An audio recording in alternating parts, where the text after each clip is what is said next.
जानकी जीवन स्मरण जय जय राम. माझा असा अनुभव आहे, तो वर्गातला आहे. काय असेल ते काय माझं हे सांगताच माझे काही चरित्र सांगायचं कारण नाही. माझे वर्ग नेहमी मोठे असायचे, 150 पावणे 200 विद्यार्थी. पुढच्या 2-3 रांगा मुलींच्या असायच्या. अगदी परीक्षा जरी जवळ आलेली असली तरी परीक्षेला अभ्यासाला सोडून जर विषय काढला तर सगळे खुश. बरोबर. हां, तसं आजचा विषय आहे गुरुचा, पण आधी सूर्यग्रहण सांगतो काय. आणि तुमची अपेक्षा असणारच, पण अतिशय महत्वाचं आहे. आता मी मुद्दाम थांबलो, पाहून आलो, थोडं लागलं आहे बरं का. ते माझाच एक एक्सरे काढलेला आहे, ते दुमडून पाहिलं त्यातून. नाही तर डोळेच व्हायचे ना. 1933 साली एक खग्रास सूर्यग्रहण झालं बघा. त्यावेळेला 10-10:30चा सुमार होता, अंधार पडला. चौपाटीवर काय करते, तेव्हा महाराजांना विचारलं, म्हणजे हे काय आहे एवढं. माझं सगळं माहिती त्यांच्यापासून आहे बरं का. तर त्या 3-4 गोष्टी ज्या त्यांनी सांगितल्या त्या अतिशय महत्त्वाच्या आहेत, म्हणून तुम्हाला सांगतो. हे ज्ञान आता पुन्हा मिळायचं नाही, ते सत्पुरुषालाच माहिती असतं. ज्याला संबंध विश्वाचा इतिहास, रचना आणि भविष्य माहिती असतं तोच सांगू शकेल, बाकी कोणी नाही सांगू शकणार. पहिली गोष्ट आपण ध्यानात ठेवा की आपलं भारतीय संस्कृतीचं जीवन बरं का, वैदिक कल्चर म्हणून ज्याला म्हणत, वैदिक संस्कृती त्यावर आधारलेला आहे. आणि अलीकडचे शोध काही का असेना, पण लोकमान्यांचं म्हणणं एक अतिशय खरं आहे. त्यांचा जो प्रसिद्ध ग्रंथ आहे ना, our Arctic home in the Vedas, तर ऋग्वेद हा सगळ्यातलाच जुना, जगातल्या सगळ्या संस्कृतीत जुना ग्रंथ तो आहे. त्याच्यामध्ये जे वर्णन आहे ते वर्णन कसं आहे, तर उत्तर ध्रुवाकडे हे लोक होते आणि तिथून आकाश असं दिसायचं. आता कसं असं भोवती दिसतं तसं नव्हतं, तर असं दिसायचं. त्याची गती ग्रहांची आपल्याला असं सारखी 12 महिने दिसायची. त्यामध्ये 4 महिने दिवस आणि 8 महिने रात्र असायची. तर व्हायचं काय, जेव्हा रात्र संपून दिवस यायला लागायचा त्यावेळेला महिना, 2 महिने, 6 महिने उषा असायची. उषा म्हणजे प्रातःकाळी सूर्य हळूहळू वर येतोय असा. आणि ते इतकं रम्य असे ते दृश्य. आत्तासुद्धा सूर्योदयाच्या आधी 10 मिनटं, सूर्यास्ताच्या वेळी 10 मिनिटं, काय ते रम्य असतं. तसं त्यांनी ती सूक्त रचलेली आहे. असो, त्याच्यामध्ये जी गती वर्णन केलेली आहे ती फार महत्त्वाची आहे. आता अलीकडे त्या स्वाभिमानामुळे म्हणा, काही थोडासा पुरावा म्हणा, की भारतीय आर्य हिंदुस्थानातलेच होते वगैरे, त्याचा माझा संबंध नाही. मी जरी वाचलेलं असलं सगळी तरी माझा त्यावर विश्वास नाही. मुद्दा सांगायचं काय, पहिली गोष्ट जर असेल, आपलं सगळं जीवन ग्रहस्थितीवर अवलंबून आहे. तुम्ही बघा,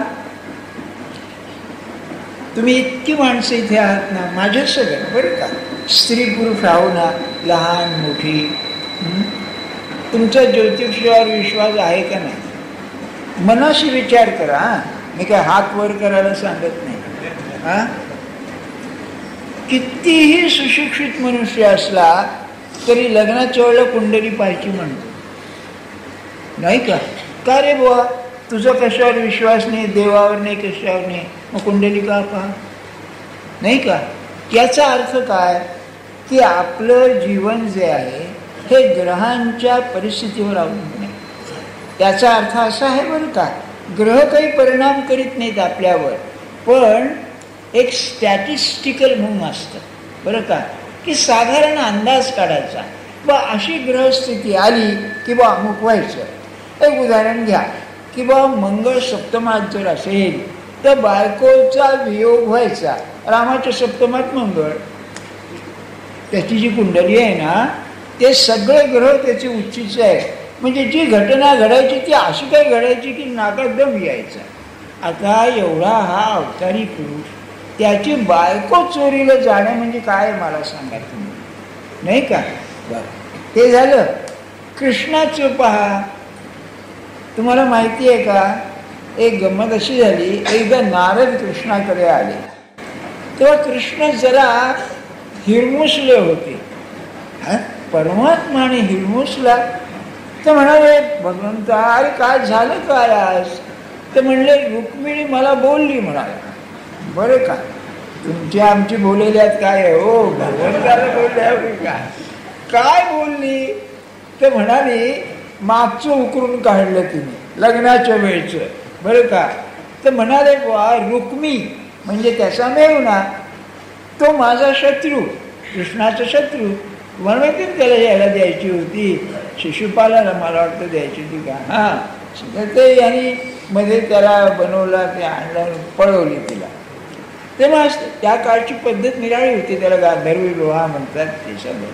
तेव्हा मग काय बोलली, ते यांनी काय केलं, त्याचा तो लढला, त्याला धरला, त्याचे की नाही अर्ध्या मिशानं आधी हजामत केली रुक्मीची आणि त्याला गावातून फिरवला. तर रुक्मिणी काय भांडली, म्हणाले तुम्हाला शोभतं का, तुम्ही एवढे भगवंताचे अवतार आणि अशी शिक्षाची आहे काय म्हणाले. मग तुमचा आमचा मेहुणा आपल्याला नावं ठेवू लागलं तर त्यात काहीच नाही. जगाचा स्वभावच आहे बरं का. आणि आहेच असं. इंग्लिश आपलं उर्दूमध्ये त्याला, संस्कृत शालक आहे ना, शालक उर्दूमध्ये त्याला शाला म्हणतात, साला नाही का. तर साला ही शिवी आहे, तुम्हाला माहिती आहे नाही का. ते पारशी लोक तर फारच शालकी. सांगण्याचा हेतू काय माझा आपल्याला, की ग्रहांची अमुक एक परिस्थिती असली का. शनी मंगळ म्हणजे एका ज्योतिषाने लिहिलं की हा बॉम्ब गोळा आहे, म्हणजे काहीतरी ऑपरेशन व्हायचं, ॲक्सिडेंट व्हायचा, असं काहीतरी आहे. तेव्हा त्याच्यावरून माणसाच्या जीवनाची रूपरेषा काढता येते. आणि एक नवाथे म्हणून फार मोठे ज्योतिषी होऊन गेले आपल्याकडे बरं का, अलीकडेच झाले, त्यांनी 30-40 वर्ष झाली असतील जाऊन फार काय. पण त्या माणसांनी प्रत्यक्ष पाहिलेलं आहे, ते बरोबर पाहून सांगायचे पूर्व आणि पुढे. आता काय आहे त्यात, प्रत्यक्ष काय घडेल हे नाही सांगता येणार. आता मी आपल्याला मंगळाचं सांगितलं ना, तेव्हा ते आपण पाहतो मंगळ आहे का मुलीला, पहा अंक आहे का अंक आहे. तर मंगळ म्हणजे वियोग हा अर्थ आहे. तर तुम्हाला एक गंमत सांगतो वियोगाची तऱ्हा, की एक नवरा बायको पुण्याचे, लग्न झालं, तो इंजिनियर होता, लग्न झालं आणि त्या मधुचंद्राकरता ते त्या उत्तर काशीला चालले होते. तेव्हा गाडीमध्ये चांदण्याची रात्र होती, तेव्हा दरवाजा उघडून दोघं जण त्या याच्यात बसले दारामध्ये बरं का. काही नाही, लोक निजले होते, चांदण सुरू होतं. आणि गाडीला पुढे म्हैस आली होऊन धक्का लागला, तिथे तो ग्रस्त उडाला, तो गाडीच्या बाहेर पडला. पुढे सांगतो आपल्याला, म्हणजे परिणाम कसा होतो बरं का ते सांगतो. त्या बाईच्या ह्याच्यामध्ये सप्तमात मंगळ होता, तेव्हा वियोग, नवऱ्याचा वियोग. तर सगळं मग सापडला नाही आपलं नाही. बरं त्या बाईला गाडी थांबवायची आता नाही, पुढच्या स्टेशनवर थांबली, तेव्हा अर्धा पाऊण तासाने थांबली. मग आली पुण्याला, परत आली तर पत्ता नाही, कुठे चौकशा करा काही नाही. तेव्हा त्यांनी एवढंच केलं की विधवा पण घेतलं नाही, पण मग ती शिकली, आपलं नोकरी विक्री करायला. तो पडला, तो तारामध्ये पडला टेलिफोनच्या, आणि दुसऱ्या दिवशी पाकिस्तानी सोडलेने त्याला धरला आणि तो 8-9 वर्ष तुरुंगात होता पाकिस्तानमध्ये, पत्ता नाही काही. आणि एक दिवशी आला आपला. आता मला सांगा कसा परिणाम झाला ग्रहाचा तो बघा नाही का. म्हणजे वियोग कसा होईल रामाचा वियोग त्या रामाने नेला, ह्या याचा वियोग असा. तेव्हा मला म्हणायचं आहे काय आपल्याला, की महाराजांनी असं स्पष्ट सांगितलं की माणसाला पाहिल्यावर त्याचे ग्रह जो जाणले, म्हणजे त्या ग्रहांच्या स्थानग्रहाची, तर अंदाज येतो याचं जीवन कसं काय आहे. सावरकरांच्या कुंडलीमध्ये कष्टाचे भयंकर योग आहे. आणि तुम्ही पहा की माझ्या एका विद्यार्थ्याला ते म्हणाले, भास्कर केळकर म्हणून, त्यांच्याशी अति प्रेम असे त्याचं, की स्वराज्य मिळाल्यानंतर, आपलं राज्य मिळाल्यानंतर माझा जितका छळ झाला तितका ब्रिटिशांनी सुद्धा केला नाही. आता याला काय म्हणाल तुम्ही. आणि शेवटी त्यांनी प्रायोपवेशन केलं. 14 दिवस ते पाणी पित होते, विनोबा तेही पित नव्हते. पण म्हणजे कशा प्रश्न, आता याला काय म्हणाल तुम्ही, किती हे आहे. तेव्हा पहिली गोष्ट जर आपल्याला लक्षात घ्यायची असेल, महाराज म्हणाले, तर हे जे घडतं आहे ना, याचा माणसाच्या जीवनावर परिणाम होतो बरं का. ज्यांच्या कुंडलीमध्ये सूर्याला महत्त्व आहे, सूर्याला महत्त्व ज्यांच्या कुंडलीत आहे ना, ती माणसं निराळी असतात, फार मोठी माणसं. लोकमान्यांचं उदाहरण घ्या ना, त्यांच्या लग्नातच रवी होता बरं का. पण ते आम्ही वर्णन वाचलेलं. हर्षल म्हणून दशमाग्रह होता, हा माणसाला पुढे ढकलतो, जनप्रियत्व येतं त्याला. त्याच्याशी हर्षल रवीचा स्क्वेअर होता. रवी म्हणजे राजकीय, सिंहराशी होती, सिंहराशीत रवी म्हणजे राजाशी, राजयोग असतो. आणि हर्षलचा म्हणून राजाशी सारखं वितोष. काय सांगायचं बघा. बरं, तो काही रवी परिणाम करीत नाही आणि हर्षलही परिणाम करीत नाही, पण असा अंदाज काढता येतो, एक चित्र काढता येतं बरं का. तसंच माझा विषय निराळा. अध्यात्मामध्ये तुमचा जर गुरु बलवान नसेल तर तुम्हाला अध्यात्म मनासारखं साधणार नाही बरं. 1000 कटकटी येतील, तुमचं मनच फिरेल काहीतरी असेल, आणि तो जो चांगला असेल तर मग माणसाचं ऐश्वर येतं. आणि लोकमान्याची कुंडली तो चांगला होता बरं. म्हणजे त्याने इकडे हे ऐश्वर आणि तिकडे सरकारची कटकट. बघा कसं असतं, हा प्रारब्धाचा गुण असतो. आज जे लोक जन्माला येतील ग्रहणाच्या याच्यामध्ये, त्या लोकांच्या वरती जे वाईट परिणाम झाल्याशिवाय राहणार नाही. ध्यानात ठेवा, आपण काहीतरी त्रास होतो बरं का. हे आपलं ज्योतिषाबद्दल. त्याच्यावरती भरोसा का ठेवू नये. सद्गुरूच्या चरणी लागल्यानंतर महाराजांचं वाक्य आहे, त्याला प्रारब्ध नाही, त्याला ग्रहांचा परिणाम नाही, कारण त्याच्या हातात सूत्र, तो करील ते. आपल्याकडे समर्थाने ज्ञानेश्वर महाराजांनी सांगितलंय, प्रयत्न करा, प्रयत्न करा. अरे समर्थ तर म्हणाले, यत्न तो देव जाणावा. हा, एक ठिकाणी दासबोधात आहे, उदंड कष्ट जिही केले तेच भाग्य भोगून गेले, येर ते उरले करंटे पुरुष. बरं का, हा व्यवहाराला लागू आहे, अध्यात्माला लागू नाही. उदंड कष्ट करून सुद्धा ते साधेल असं मुळीच नाही, कारण कष्ट करायला मीपणा लागतो. तेव्हा कष्ट करताना सुद्धा मी बाजूला ठेवून जो करतो साधन, त्याला सात्यवाकीच्या नाही बरं का. ही खुबी आहे फार त्यामध्ये. सांगण्याचे हेतू काय, हे झाली त्या ग्रहाची. दुसरं असं, आपण जे जीवन जगतो ना, ते जीवन या पृथ्वीपुरतं नाही आहे. आपल्याकडे सप्त लोकांची कल्पना आहे बरं का. भूहू भुवा स्वाहा आहे ना त्याच्यामध्ये. ते सत्यलोक हा शेवटचा बरं का. तेव्हा आपण जेव्हा मरतो त्यावेळेला आपल्या जीवाची जी आध्यात्मिक उन्नती असते तिथे आपण जातो. किंबहुना आपल्याकडे एक कल्पना आहे की आपण मरू लागलो म्हणजे यमदूत न्यायला येतात. तर आपण ज्या लेव्हल पातळीवरती असतो तिथले माणसं आपल्याला न्यायला येतात. मी आपल्याला काल सांगितलं होतं की ते पाथरकर जायच्या आधी ते आले होते म्हणून बरं का. तेव्हा दूत म्हणजे काय, तर त्यांचं की नाही काहीतरी व्यवस्था आहे. या जगाला एक ॲडमिनिस्ट्रेशन आहे. तेव्हा ते बरोबर सगळे चालवतात. इतकंच नव्हे, ते कोण आहेत हे सुद्धा सत्पुरुषाला ओळखता येतं. एक उदाहरण सांगतो आपल्याला. त्यांचं आयुष्य हे फार निराळं आहे. इथलं आयुष्य 100, 150 वर्ष, 200 वर्ष धरा. तिथलं जे आयुष्य आहे ना ते हजारो वर्षांनी असतं, बरं का. एक ग्रंथ आहे, इंग्रजी ग्रंथ, फेमस गोस्ट, प्रसिद्ध भूत पिशाच्च. त्यात असं फोटोग्राफ्स आहेत पिशाच्याचे काढलेले. त्याच्यामध्ये एब्राहम लिंकन याच्या गोळी मारून मारला त्याला थिएटरमध्ये, नाटकाला गेला होता. त्याचं भूत व्हाईट हाऊसमध्ये आलं नाही, बरं का.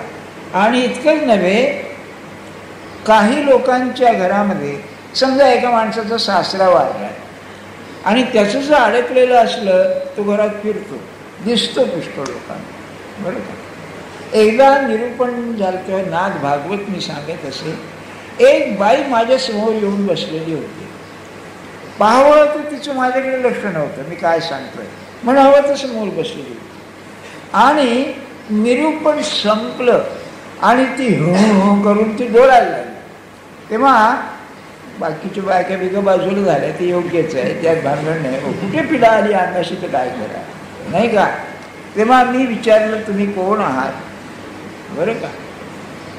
आता एकाने आम्हाला पदवी दिली आहे, तुम्ही पिशाच्यासारखेच आहात म्हणून. आणि त्याला काय घाबरायचं, आम्हाला देह आहे, त्यांना देह नाही, एवढाच फरक, बाकी आम्ही पिशाचेच आहोत. हां, ते म्हणलं तुम्ही कोण आहात, पहिल्यांदा सांगे ना. मग म्हणाले, यांच्या कुलामध्ये मी यांचा पंजोबा आहे, कल्याणून आलेलो, आणि माझी वासना राहिलेली यांनी तृप्त केली नाही म्हणून मी आहे. त्यांच्या घराची शेजारी पिंपळाचं झाड आहे, त्यावरती मी वास करतो, आणि आज इकडे यायचं म्हणून तुमचं निरूपण ऐकायला मी आलेलो आहे. अरे म्हणलं, तुला हे काय आहे, तर म्हणला, माझी इच्छा हे तृप्त करीत नाहीत, पण मी यांचं रक्षण करतोय. हे पिशाच्याचं झालं. तसं महाराज म्हणाले, तुम्ही ज्याची उपासना करता त्या गुरुचे जे तयार झालेले शिष्य असतात ते तुमच्या भोवती असतात, ते ध्यानात ठेवा आपण, बरं का.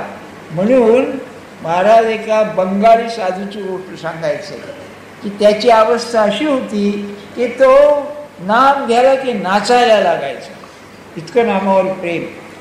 तर त्यालाही शक्य होती म्हणा, बरं का, की माणूस, साधनी माणूस पाहिला की याचा गुरु कोणत्या रूपाने याच्या भोवती ते दिसायचं त्याला, बरोबर, बरं का. सांगण्याचा हेतू काय, की हे चांगलंच रक्षण. काय होतं, त्या साधकाला जर संकटाचा काळ आला, आणि साधकाचा संकटाचा काळ म्हणजे साधन थांबणं, तर तो बरोबर मदत करतो येऊन. याला थिओसॉफीमध्ये इनव्हिजिबल हेल्पर्स असं म्हणतात, बरं का. तुम्ही म्हणाला, हो तुम्ही इतकं कचरापट्टी का डोक्यात गोळा केलं. काय आहे, तत्वज्ञानामध्ये एक विषय आहे, एस्कॅटॉलॉजी, मेल्यानंतर काय होतं याचं वर्णन आहे. आणि युरोपियन लोकांचं काय, प्रत्यक्ष अनुभव घेऊन येतात, त्यामुळे काय प्रश्नच नाही, ते सांगावंच लागतं असं.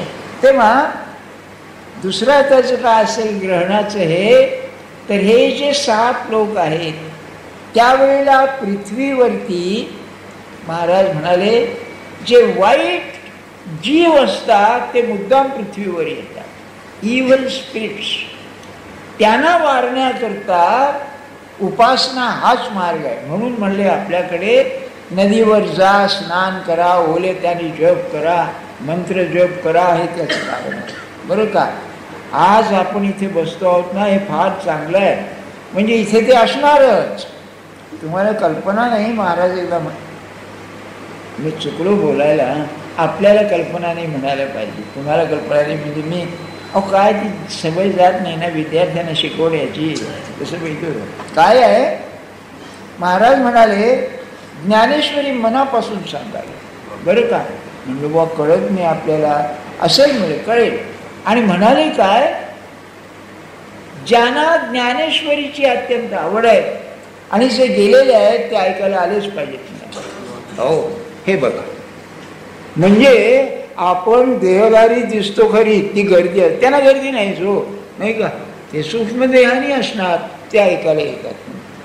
आणि पुढे म्हणाले पुष्कळ लाज जे आपल्याला कळत नाही त्यांच्या प्रेरणा आहे त्यावेळेला आपल्याला कळेल म्हणा, असं असतं. हा, तर ग्रहण लागलं म्हणजे सूर्य हा आत्मा आहे. तुम्हाला तो मंत्र माहिती आहे, सूर्य आत्मा जगतस्तुष्य. ऋग्वेदामध्ये मंत्र आहे. आपल्याला काय झाले ते ऋग्वेद नुसते मंत्र ऐकतो आपण सोडून देतो, जळ तत्वज्ञान भरलेलं आहे त्यामध्ये, कळलं का.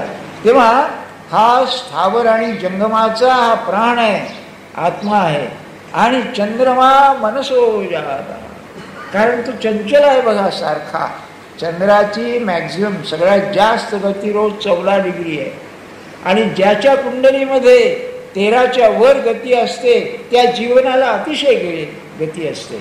महात्मा गांधी बघा, लोकमान्य टिळक बघा, तो मॅझिनी म्हणतो तो बघा, काय गती. गांधींच्या ह्याच्यात 15 गती आहे जवळजवळ, लोकमान्यांच्या 14 आहे. म्हणजे त्यांच्यापेक्षा जीवनाला गती फार, बरं का. हे आपली उदाहरणं म्हणून सांगतात. तेव्हा मन चंद्रमध्ये येतो, सूर्य झाकतो की नाही. म्हणजे काय होतं, काय महाराजांचं सांगणं. महाराज म्हणाले की माणसाचं मन आत्म्याला झाकून टाकतं. अशा वेळेला साधकाला अत्यंत सांभाळावं लागतं, कारण त्याच्या साधनामध्ये तो मनाशी सारखा झगडत असतो. ते मन आत्म्याला झाकून टाकल्यासारखं करतं. म्हणजे साधनामध्ये विकल्प येण्याचा संभव असतो. म्हणून ग्रहणाच्या काळामध्ये स्नान बिन करून उपवास करून ध्यान करायला पाहिजे, साधन करायला पाहिजे. किती आहे. माझे वडील मांत्रिक नव्हते, पण ते विंचवाचा मंत्र शिकलेले होते. आमच्याकडे पुष्कळ मंत्र हे चाललेले मंत्र, आपल्या विंचू चाललेले लोक यायचे. ते काय करायचे, स्नान करायचे तो आला की, आणि मग ओले त्यांनी शाई घ्यायचे म्हणजे पेन, आणि हातावरती स्वतःच्या त्रिकोण, उलटा सुलटा त्रिकोण काढायचे. पुढे काय व्हायला लागलं, ते प्राणायाम करायचे त्यावेळेला, ते मंत्र म्हणून. तो मंत्र आम्ही शिकलो नाही, आमचं चुकलं बघा. इथे विंचूही फारशी निघत नाहीत मुंबईमध्ये जाऊया. नाही, मला वाईट वाटतं, साला शिकला असतं तर विद्या तरी आली असती. आम्हाला पेन्शन नाही, बरं आपलं विंचवाचं सांगण्याचा हेतू काय, तर पुढे काय व्हायला लागलं, त्यांना प्राणायाम जमेना वयाच्या मानाने. मग ते स्नान करून यायचे, आणि जिथे तो विंचू चावला आहे ना, चढला असेल जिथपर्यंत, तिथपर्यंत काढायचे, आणि तो विंचू उतरायचा. हे आमच्या घरात घडलेलं होतं. तर हे ग्रहण आलं की ते हमखास त्याला बसायचे. म्हणून मी आपल्याला विनंती करतो बरं का, थोडा वेळ तरी नामस्मरण मनापासून करा अगदी. कारण ते जे इव्हल स्पिरिट्स म्हणतो ते अरविंदाने पुन्हा वर्णन केलेलं आहे. हे झालं सत्कृष्णांचं, की म्हणाले जे लोक वर गेलेले आहेत चांगल्या याला, ते लोक अशा वेळेला मुद्दाम खाली येतात आणि साधकाला सांभाळतात. एकदा काय झालं, एक दिनकरराव होते, ते म्हणाले की महाराज मला भाऊसाहेबांना भेटावं असं वाटतं. तेव्हा क्षणभर थांबले आणि म्हणाले ते फार वर आहे, त्यांना खाली यायला कष्ट होती, असं ते बोलले होते. हां, अरविंदांच्या डिव्हाइन लाईफमध्ये हे वर्णन आहे. हे एकावर एक कसे आहेत हे. आणि तुम्हा आम्हाला जर अध्यात्म साधायचं असेल तर याच्यातून जावंच लागेल, एका याच्यातून दुसऱ्यातून तिसऱ्यात. तिथे गुरुची मदत आहे. आणि त्याला महाराज दृष्टांत फार छान दिला. ते म्हणाले की जो मास्तरशी अत्यंत प्रेमाने वागतो ना, अभ्यास करतो, त्याला डबल प्रमोशन मिळतं. याचा अर्थ असा, म्हणजे मरताना बरं का मेल्यावर, तर तुम्ही जे साधन करता त्याचं जे रास्त फळ आहे त्यापेक्षा वरचं फळ देतात ते. तेवढा अधिकार त्यांच्याजवळ आहे बरं का. एक दुसरं सांगतो, इथे एक रामदास तांबे म्हणून ग्रस्त होते, त्यांची बायको मेली. मेल्यानंतर महाराज थांबा म्हणाले. अहो नाही तर जाळलं पुढे काय करायचो, थांबा म्हणाले. आणि ती आली, पुन्हा जिवंत झाली. आणि ते काय म्हणाले महाराज मला खाली कशाला आणलं, बरं का, अहो आपण पाहिलेली गोष्टी आहेत नाही, तुम्ही विश्वास ठेवा वगैरे नका ठेवा. तेव्हा मला खाली का आणलं, कुठे होतं तुम्ही, तिला म्हणलं तू कुठे होती, मला आपल्या जवळ कोणीतरी नेलं आणि मी तिथे अतिशय आनंदात होते, कारण देह कष्ट नाहीत. आता पुन्हा खाली आहे, पुन्हा 2 दिवसांनी गेली ती, परंतु बघा हे काय बरं. आता याचं उत्तर देता येत नाही हो. मी एस्कॅट जे सांगितलं ना त्याच्यामध्ये नुसतं हे फॅक्ट्स म्हणून देतात, याचा निर्णय तुम्ही काय आहे तो काढा, बरं. दुसरा असं तेव्हा हे ते साधनाचं आणखी एक त्याच्यात आहे, काय आहे की सूर्य जेव्हा मंदावतो, हे तर आता तुम्हाला माहिती आहे, ते अमक्या डोळ्यांनी पाहू नका आणि तमक्या डोळ्याने पाहू नका ना, ते फार बरोबर आहे की सूर्याच्या प्रकाशातून अनेक तऱ्हेची किरणं पसरतात विश्वामध्ये, बरं का. ती पसरलेली जी असतात त्याच्या प्रकाशात म्हणा अशी काहीतरी सोय आहे, किंवा या जडामध्ये आपल्या इंद्रियांना ती बाधत नाही, डोळ्यांना विशेषतः. पण अशा याच्यामध्ये आपण जर ग्रहणाकडे पाहिलं तर डोळे जायचा संभव आहे, बरं. इतकंच नव्हे तर हा त्याने रशियामध्ये प्रयोग केला. एक ग्रंथ आहे the secret life of plants म्हणून, बरं का. तुम्ही म्हणाले कचरापट्टी किती आहे तुमच्याजवळ, आहे खरी वा, मला हौस आहे खरं मानवी जीवन समजावून घ्यायची. त्याच्यात त्यांनी म्हटलेले ते लोक देवावर विश्वास न ठेवणारे, त्यांनी असं म्हटलेलं आहे की सूर्याचा सगळ्यात जास्त उपयोग करून घेत असतील तर वनस्पती येतात, हो. आणि तुम्हाला हे माहिती आहे ना, जुने वैद्य लोक जेव्हा वनस्पती आणायला जात तेव्हा मुहूर्त पाहून जात असत. दिवसा काढायची, रात्री काढायची, पौर्णिमेला काढायची किंवा अमावस्येला काढायची, कारण त्याच्यातला जो गुणधर्म आहे तो सूर्यापासून येतो हे त्यांचं. आता तुम्ही आपल्या घरात तुळशी लावताय, हळद कुंकू वाळत त्याला संपून द्या, त्याचा परिणाम तेवढाच व्हायचा नाही. त्या वनस्पतीमध्ये जिवंतपण असतं ना, ती बरोबर काम करते यात शंका नाही. सांगण्याचा हेतू काय तर त्याच्यामध्ये हा भौतिक सुद्धा परिणाम त्यामध्ये आहे, बरं. भौतिक परिणाम म्हणजे हा असा. आणखी एक यांनी प्रयोग केला तो की नाही, सूर्यामध्ये रंग आहेत निर्णायक, प्रकाश हा 7 रंगाचा आहे ना, त्यात रंगाचे आहे. तर त्याने काय केलं, एका माणसाला क्षय झालेला होता, हा जर्मन होता, बरं का. त्याने काय केलं की याचा क्षयामध्ये त्याच्या ज्या फुफ्फुस असतात, लंग्स असतात, त्याच्यामध्ये कफ साठतो आणि ते खराब होतात. तर त्यांना क्युअर करण्याचा लाल काचा त्याच्या पाठीवरती धरल्या, लाल काचा, बरं का. तर तो प्रकाश यायचा, त्यांनी तो बरा झाला. मग पुढे त्यांनी काय काढलं, बाटल्यामध्ये पाणी घालायचं आणि त्या रंगाच्या बाटल्यामध्ये आणि ते औषध म्हणून द्यायचं. ते पद्धतच आहे बरं का औषधाची, काय बघा. तेव्हा सूर्याचं भौतिकदृष्ट्या सुद्धा अतिशय महत्त्व आहे. उपास का करायचा, जीवन आपल्याला जो देतो सूर्य, त्याला खंड पडतो ना, त्या 2 तास काय असेल ते मोठं विचित्र. त्याला ज्ञानी लोकांचं ऐकायची सवयच राहिलेली नाही, बरं का. असं केलं तर मग तसं करा, काय करायचं त्याला, नाही का. म्हणजे सत्पुरुषाला किती कठीण काळ आलेला आहे बघा, नाही, विचार करण्यासारखी गोष्ट आहे. असं मुद्दा सांगण्याचं काय, तेव्हा सूर्यग्रहण हे अतिशय अप्रतिम आहे, सर्व दृष्टीने चांगलं आहे. साधकाला तर फारच छान आहे. त्यामध्ये त्यांनी मौन ठेवून त्या काळामध्ये हे केलं तर ते जे उत्तम जीव आलेले आहेत खाली, बरोबर आपल्याला हात दिल्याशिवाय राहणार नाही. आणि एक सामान्य म्हणून, जनरल म्हणून सांगून ठेवतो, बरं का. काय होतं, पुष्कळ वेळेला आपल्याला किती औषध पाणी करा, आपला रोग बरा होत नाही. मुंबईमध्ये आपण इतके मोठे डॉक्टर पडलेले आहेत, काय तुमचं ते इन्व्हेस्टिगेशन, हे तपासा, हे बरं होत नाही, बरं का. तर काय आहे, ज्योतिषी सांगेल ग्रहांचं हे आहे.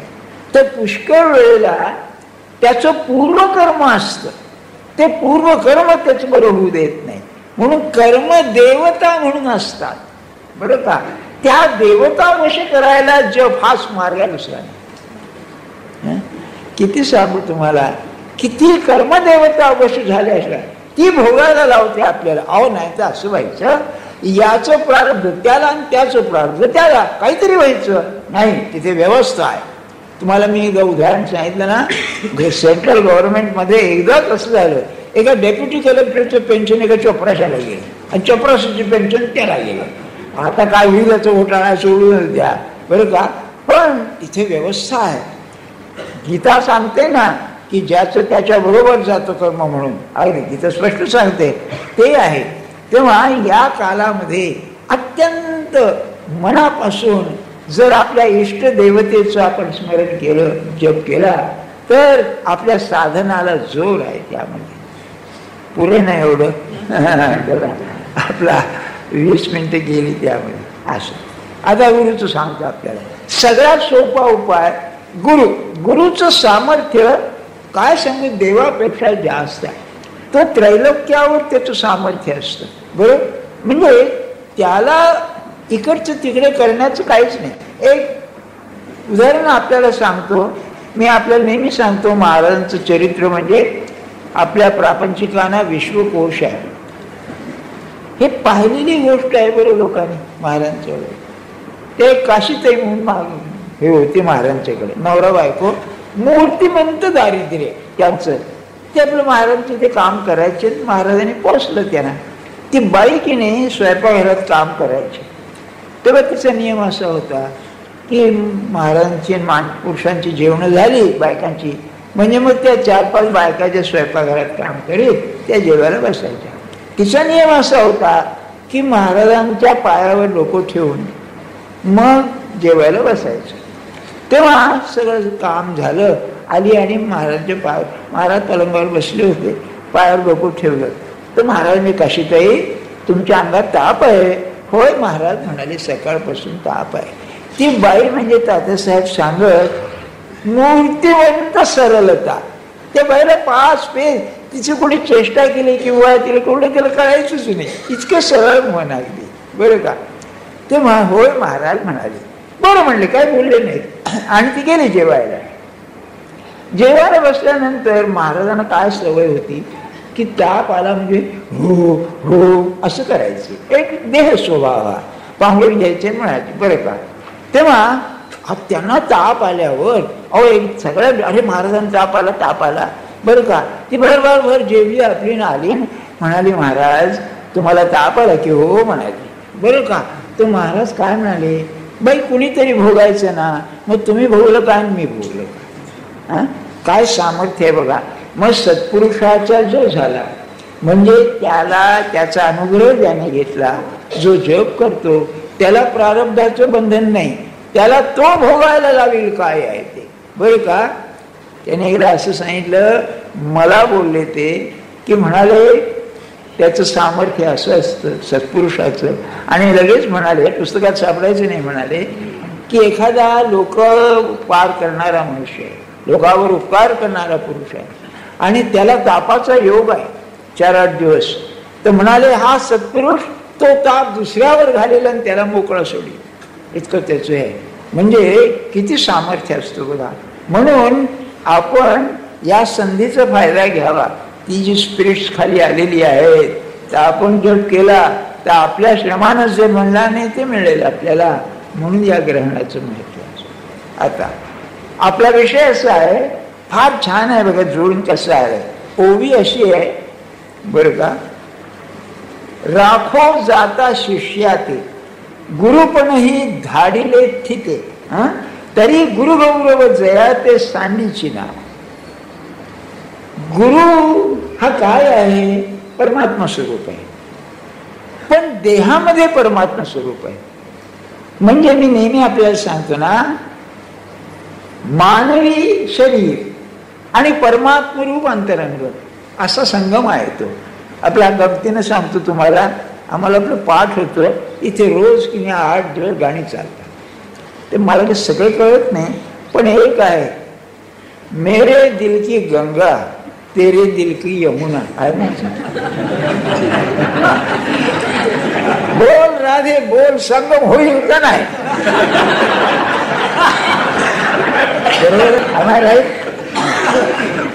आता फरक एवढाच आहे, कृष्ण म्हणतो का हे नाही ना. ते आमचं उलट आहे हो, नाही का. ते यमुना काळी आहे, नाही का.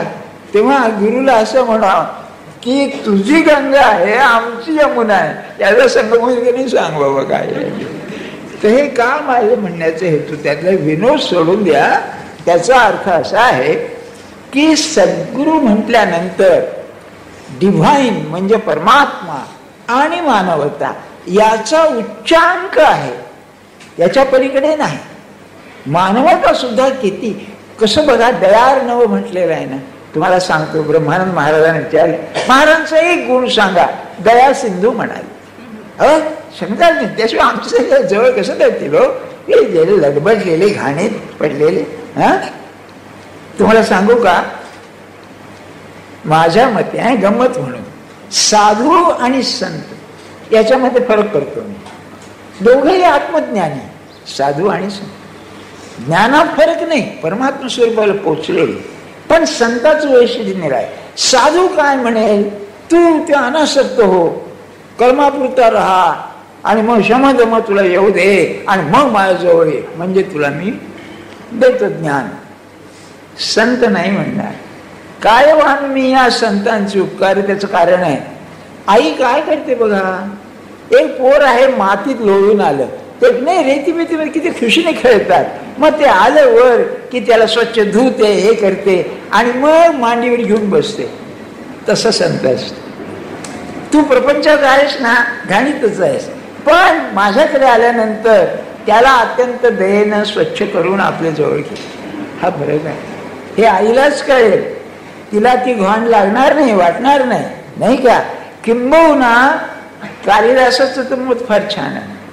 त्याने असं म्हटलेलं आहे, जेव्हा दुष्यंत याच्यात गेला ना, त्यांनी तो त्याचा मुलगा पाहिला, भरत म्हणून, त्याचं नाव भरत, बरं का.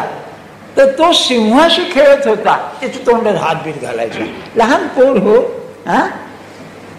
तेव्हा कालिदासाने असं म्हणलंय, ते नवरा बायको धन्य की ज्यांच्या नशिबी असं लहान पोरांचं धूळ अंगाला लागलेली, पदराला लागली, ते धन्य आहे.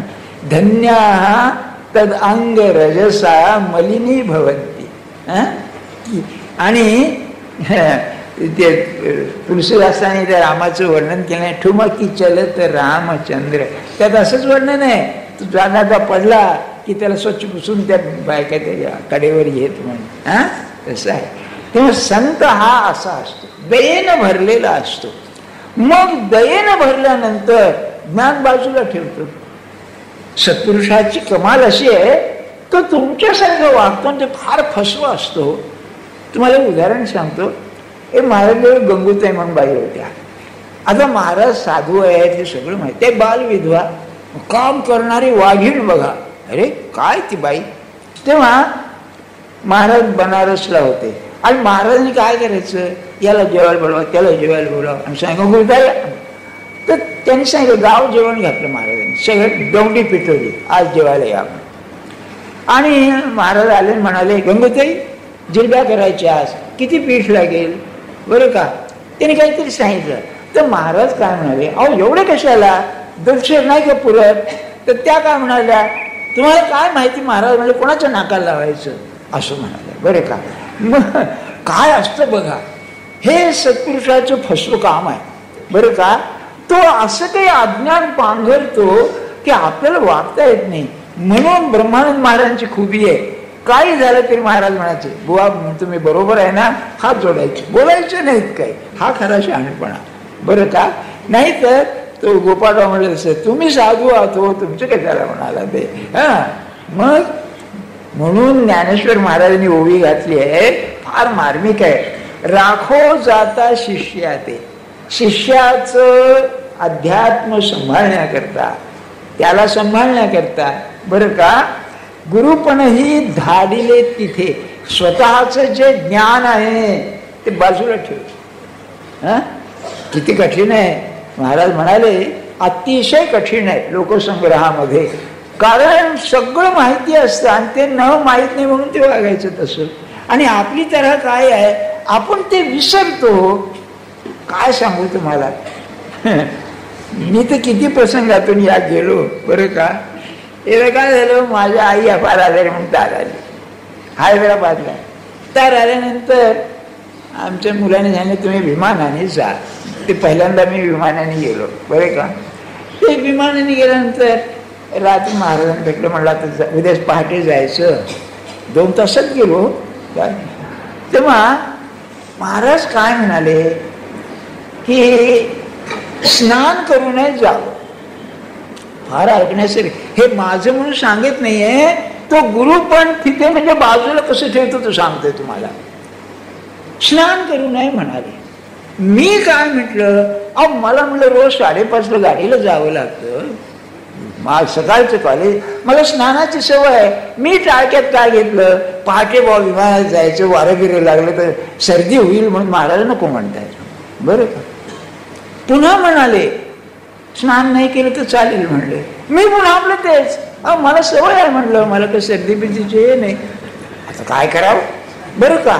हे झाल्यानंतर इकडचं तिकडचं झाल्यावर जगाच्या रीतीकडे पाहावं, अमकाय तमकाय. मी आमची आई मेरीच होती, मी गेलो तेव्हा बरं का. त्याचा अर्थ तो होता, तेव्हा कळलंच नाही. तिसऱ्यांदा निघताना मला म्हणाले स्नान नाही केले तर चालेल बरं. बरं मी इतका मूर्ख, 3 वेळा सांगितल्यानंतर बॉल करू नये ना, मी कशाला लक्ष देतो. वेळ स्नान मी करून गेलो. त्याचा अर्थ असा होता की तिथे गेल्यावर स्नान करायचं होतं. म्हणजे सुचवलं की तुमची आई मेलेली आहे तिथे. हां, याच्यावरून तुम्हाला कल्पना येईल की आपलं गुरु पण बाजूला कसं ठेवतं. गुरु शिकवताना ते असं ठेवतं नाही का. आणि त्या गंगूताईचं असंच झालं. काय नाही म्हणाले, तो शिरच आणायचं. ती बाई रागावली, संतापीन करायला लागली. ती बाई सांगत असे की मी ते जिलब्या करायला लागले. रात्री 9 वाजेपर्यंत जिलब्या करीत, अंगात संचार झाल्यासारखा. आणि मग इतके लोक सगळे जीवन आले, महाराज आले याच्यात सभागृहात. काय गंगूताई म्हणाले जिलब्या आहेत की नाही, पोटभर आहेत म्हणाले. मग म्हणाले मी सांगत होतो की नाही म्हणाले. काय आहे बघा. अरे फार कठीण आहे हो. असं काय करतात. आपण काय करतो, माझ्यापेक्षा वडील आहेत, फार ज्ञानी आहे, पण तो सर्वज्ञ राहत नाही ना. आणि ती मी हे का सांगतोय तुम्हाला, ती लग्न नामाच्या बाबतीत होतं. त्यांचं म्हणणं असं तुम्ही नाम घ्या, मी सगळं करतो बरं का. त्या नामाची किंमत आपल्याला नाही बरं. नावाने काय होते नुसत्या बरं का. काय महाराज फार हुशार. एक रस म्हणाले महाराज, नुसत्या नावाने काय होणार आहे महाराज. तर महाराज म्हणले नुसते श्वास घेऊन काय होणार आहे म्हणाले.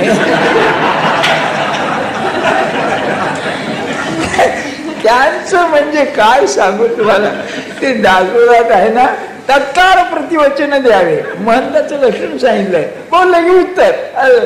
कसं सुचत असेल राम जाणे बुवा नाही का. माझ्या म्हणणं हेतू काय, म्हणून ज्ञानेश्वर महाराजांनी किती छान घातलंय की शिष्याला राखो जाता, त्याला शिकवताना लोकसंग्रह फार कठीण आहे. त्याचं सगळं सोसायला. तात्यासाहेब एक वाक्य बोलायचे बघा, तुम्हाला काय सांगू, तुम्ही हे ध्यानात ठेवा. सगळ्या सत्पुरुषांच्या बाबतीत मी महाराजांचं सांगत असताना मी सेक्टेरियन नाही, मी केवळ महाराजांचं असं नाही, सत्पुरुषांचं सांगत असतो. मी कोणी खरा असतो तो असा. तेव्हा तात्यासाहेब म्हणायचे, ज्याने महाराजांचं थोडं ऐकलं त्याचं जन्मभर महाराजांनी सोसलं. हे लक्षात ठेवा. थोडं ऐकलं त्याचं जन्मभर महाराजांनी सोसलं. आणि तो नियम आपल्या नामाला लावून. तुम्ही सांगितलं ना मी नाम घेतो, मला नाही माहिती, त्याच्या प्रपंचाला महाराज खरोखर मदत करतो. अगदी त्यांना की नाही ते मला वाटतं आईचं प्रेम जसं असतं तसं असलं पाहिजे. आपण अनुभव घेत नाही त्याचा, कधी नाही कमी पडायचं त्याला. हां, प्रारब्धाचा खेळ आहे, तो राहणारच. सुख दुःख राहणारच. काहीतरी शरीर म्हटलं म्हातारं झालं की त्याचं हे राहणार. तरी पण त्यांचं स्मरण समाधान दिल्याशिवाय राहणार. ते आहेत त्यामध्ये, शंकाच नाही अगदी बरं का. म्हणून म्हणलं गुरुपण झाडिले तिथे, त्याचं गुरुत्व सुद्धा तो विसरतो. आणखी एक गमतीची गोष्ट सांगतो आपल्याला. महाराजांचा एक नातेवाईक होता, चुलत भाऊ होता. तो दरवेळेला पैसे मागायला यायचा आणि महाराज की भांडायचे त्याच्याशी आणि शेवटी पैसे द्यायचे. असं एकदा आला आणि म्हणला व्यापार करायचा. महाराज म्हणले, गाढवा म्हणले तू व्यापार करणार आहे, मला बुडवणार म्हणले. हा कुठला धंदा आला, माझे पैसे नाही चांगले. तो म्हणला पैसे गेल्याशिवाय घेतल्याशिवाय जाणारच नाही. आज त्याच त्याला हो नाही करता करता त्याला शेजारी जेवायला बसून घेतलं आणि 100 रुपये दिले. जाताना एवढंच म्हणाले की अरे उगीच खर्च करू नको, तुलाच उपयोगी पडतील म्हणाले. बरं का?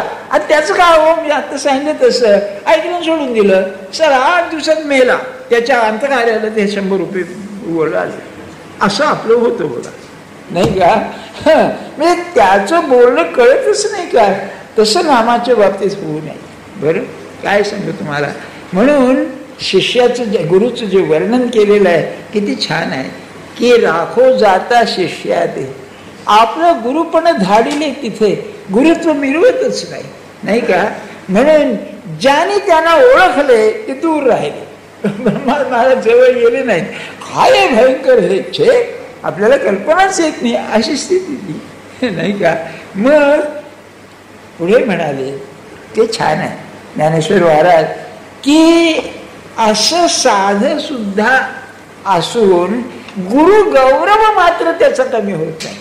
म्हणजे फार मजा आहे की त्यांचं मोठेपण कळत नाही, पण तो गुण गाईल तर गुरुचेच गाईल, कारण त्यांचा अंमल इतका विलक्षण असतो की बोलायचं. एक उदाहरण सांगतो तुम्हाला. सहस्रबुद्धे म्हणून होते, याला सहस्रबुद्धे म्हणून पुण्याला होते, रावसाहेब सहस्रबुद्धे म्हणून नाव आहे. मोठे साधू होते, नाव ऐकून ठाऊक असेल तुम्हाला. बिडकरांचे शिष्य असावे, बरं का? तेव्हा आपल्यापैकीच एक डॉक्टर, तो डॉक्टर झाला नव्हता, त्यांचे वडील त्यांच्याकडे जायचे.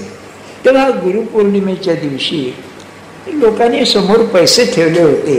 रात्री 9, 9:30चा वेळ झाला, लोक थांबले यायचे.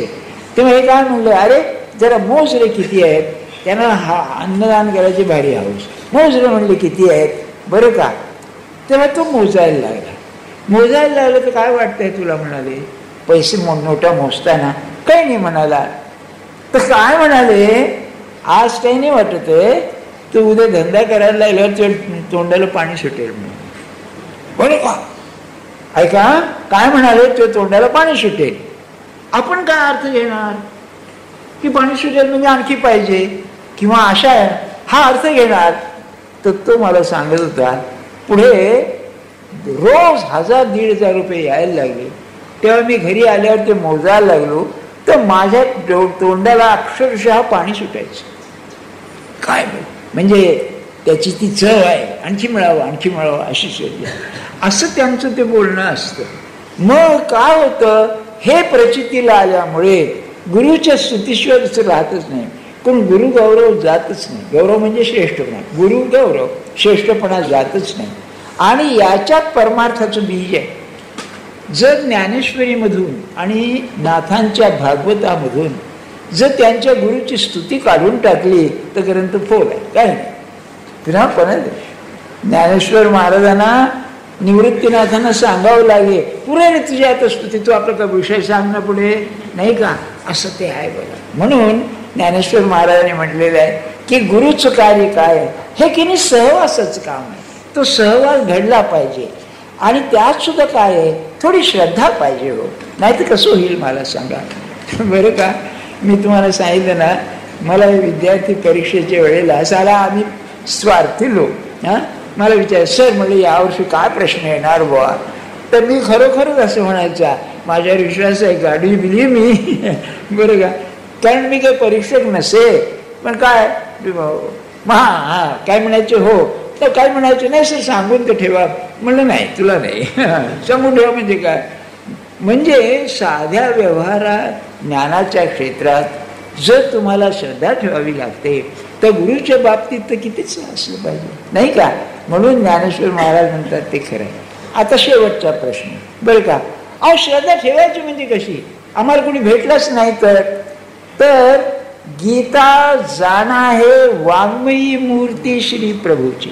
ज्ञानेश्वर महाराज म्हणताय गीता म्हणजे काय आहे, प्रत्यक्ष परमात्मा आहे, ती वाङ्मयी मूर्ती आहे त्याची, ती मूर्तीच पण पंचमहाभूतांची नव्हे, वाङ्मयी रूपी मूर्ती आहे. तर त्यांनी जे सांगितलेलं आहे त्याप्रमाणे वागणं हे आपलं काम, म्हणजे त्यात ते आहे, यात शंकाच नाही. याला महाराजांचा एक सुंदर दृष्टांत आहे बरं का, फार छान आहे. काय आहे म्हणाले, पूर्वीच्या काळी लोक टोपी विपी घालून बाहेर जायचे, महाराज पगडी म्हणाले, अंगरखा आणि पगडी घालून लोक बाहेर जायचे. तेव्हा एक ग्रस्त आले, अहो आमके आहेत का घरामध्ये? तेव्हा बायको आली आणि तिने खुंटीकडे पाहिलं तर पगडी आणि ते अंगरखा होता. घरात आहेत म्हणाले. म्हणजे पगडी आणि अंगरखाई जशी खूण आहे तसं म्हणाले, जो नाम घेतो त्याच्या घरी मी आहे म्हणाले. तिथे पगडी आहेत. ती श्रद्धा पाहिजे बघा. आणि ती श्रद्धाचं ठेवून आपण केलं ना तर खरोखर काम झाल्याशिवाय, त्यांच्या अस्तित्वाची प्रचिती आल्याशिवाय राहणार नाही, नाही का? त्या प्रचिती म्हणजे हीच येईल, आपल्या कल्पनेबाहेर गोष्ट घडणं, हीच ती प्रचिती, नाही का?